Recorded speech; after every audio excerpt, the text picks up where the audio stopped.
Hello. ரம பூ போட்டு அனைவரும் ஆரோக்கியமாக, சந்தோஷமாக, நிம்மதியாக இருப்பீர்கள் என்று நம்புகிறேன். இப்போது அடுத்த பகுதியை பார்ப்போம். 3 காரணங்கள் நான் அவர்கிட்டே போக முடியவில்லை, கேள்வி கேட்க முடியவில்லை. அதில் முதலில் இயற்கையாகவே அவரது சொந்த ஒதுக்கப்பட்ட தன்மை, வாதம் மற்றும் விவாதம் மீதான வெளிப்படையான வெறுப்பு, ஒருவரின் நம்பிக்கைகள் மற்றும் கருத்துக்கள் மீதான அவரது பிடிவாதமான அலட்சியம் ஆகியவற்றிலிருந்து எழுகிறது. முனிவர் யாரையும் தனது சொந்த கருத்துக்களுக்கு மாற்ற விரும்பவில்லை. அவர்கள் எதுவாக இருந்தாலும் ஒரு நபரை தனது பின்பற்றுபவர்களுடன் சேர்க்க விரும்பவில்லை என்பது தெளிவாகிறது. இரண்டாவது காரணம் நிச்சயமாக விசித்திரமானது, ஆனால் அது உள்ளது. அந்த விசித்திரமான கனவின் மாலை முதல் நான் அவரது முன்னிலையில் நுழையும் போதெல்லாம் ஒரு பெரிய பிரமிப்பை உணர்கிறேன். இல்லையெனில் என் உதடுகளிலிருந்து சத்தமாக வந்திருக்கக்கூடிய கேள்விகள் அமைதியாகிவிட்டன. ஏனென்றால் பொதுவாக மனிதகுலத்தை பொறுத்தவரை அவரை சமமான தளத்தில் பேசவும் வாதிடவும் கூடிய ஒரு நபராக கருதுவது கிட்டத்தட்ட புனிதமற்றதாக தெரிகிறது.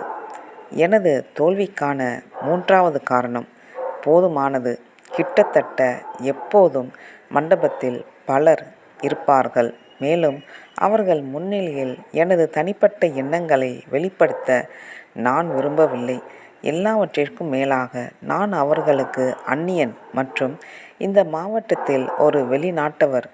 அவர்களில் சிலருக்கு நான் வேறு மொழியில் பேசுவது அவ்வளவு முக்கியமல்ல, ஆனால் மத உணர்ச்சிகளால் தூண்டப்படாத ஒரு இழிவான சந்தேகமான கண்ணோட்டத்தை நான் கொண்டிருப்பது அந்த கண்ணோட்டத்தை வெளிப்படுத்த முயற்சிக்கும்போது மிகவும் முக்கியத்துவம் வாய்ந்த உண்மையாகும்.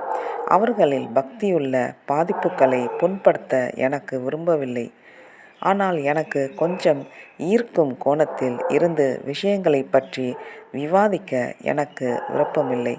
எனவே ஓரளவிற்கு இந்த விஷயம் என்னை நாக்கை அமைதியாக இருக்க வைக்கிறது.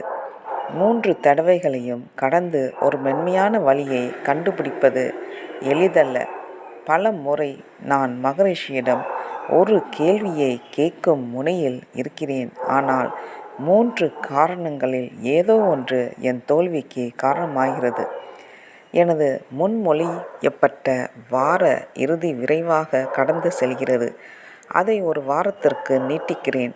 மகரிஷி பெயருக்கு தகுதியானவருடன் நான் நடத்திய முதல் உரையாடலும் இதே போல கடைசியாக உள்ளது.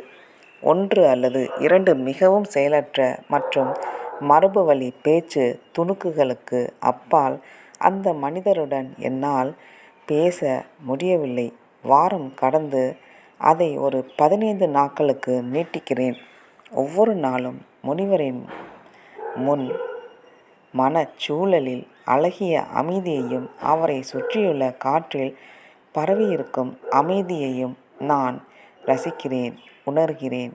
எனது வருகையின் கடைசி நாள் வருகிறது, ஆனால் நான் அவருக்கு அருகில் இல்லை. எனது தங்குதல் மகரிஷியுடனான எந்த ஒரு மதிப்புமிக்க தனிப்பட்ட தொடர்பையும் பாதிக்காத உயர்ந்த மனநிலைகள் மற்றும் ஏமாற்றமளிக்கும் தோல்விகளின் கலவையாக இருந்து வருகிறது. நான் மண்டபத்தை சுற்றி பார்த்து ஒரு சிறிய விரக்தியை உணர்கிறேன். இந்த மனிதர்களில் பெரும்பாலோர் வெளிப்புறமாகவும் உள்நாட்டிலும் வேறு மொழியை பேசுகிறார்கள். நான் எப்படி அவர்களிடம் நெருங்கி வர முடியும் என்று நம்புவது? நான் முனிவரை பார்க்கிறேன். அவர் அங்கு ஒலிம்பிக் உயரங்களில் அமர்ந்து வாழ்க்கையின் பனோரமாவை தனித்தனியாக பார்க்கிறார். நான் சந்தித்த மற்ற அனைவரிடம் இருந்தும் அவரை வேறுபடுத்தும் ஒரு மர்மமான சொத்து இந்த மனிதரிடம் உள்ளது. எப்படியோ அவர் நமக்கு சொந்தமானவர் அல்ல என்று நான் உணர்கிறேன். அவர் இயற்கையைச் சேர்ந்தவர், துறவி, இல்லத்தின் பின்னால் திடீரென எழும் தனிமையான சிகரம், தொலைதூர காடுகளில் நீண்டு செல்லும் கரடுமுரடான காட்டின் பாதை மற்றும் அனைத்து இடத்தையும் நிரப்பும் ஊடுருவ முடியாத வானம். தனிமையான அருணாச்சலத்தின் கல் போன்ற அசைவற்ற குணம் ஏதோ ஒன்று மகரிஷிக்குள் நுழைந்ததாக தெரிகிறது. அவர் 30 வருடங்களாக மலையில் வசித்து வருகிறார்.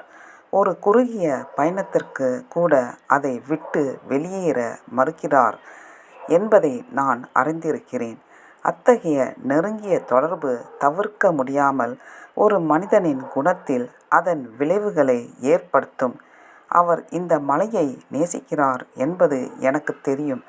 ஏனென்றால் இந்த அன்பை வெளிப்படுத்த அவர் எழுதிய ஒரு அழகான ஆனால் பரிதாபமான கவிதையின் சில வரிகளை யாரோ மொழிபெயர்த்துள்ளனர். இந்த தனிமைப்படுத்தப்பட்ட மலை எழுவது போல காட்டின் விளிம்பில் இருந்து அதன் குந்து தலையை வானத்தை நோக்கி உயர்த்துகிறது. அதுபோல் இதுவும்.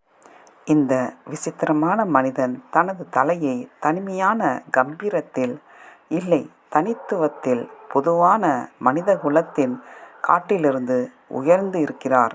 புனித பீகானின் மலையான அருணாச்சலம் முழு நிலப்பரப்பையும் சூழ்ந்துள்ள ஒழுங்கற்ற மலைகளில் சங்கிலியிலிருந்து விலகி விலகி இருப்பது போல மகரிஷி தனது சொந்த பக்தர்களால் சூழப்பட்டிருந்தாலும் கூட மர்மமான முறையில் விலகியே இருக்கிறார்.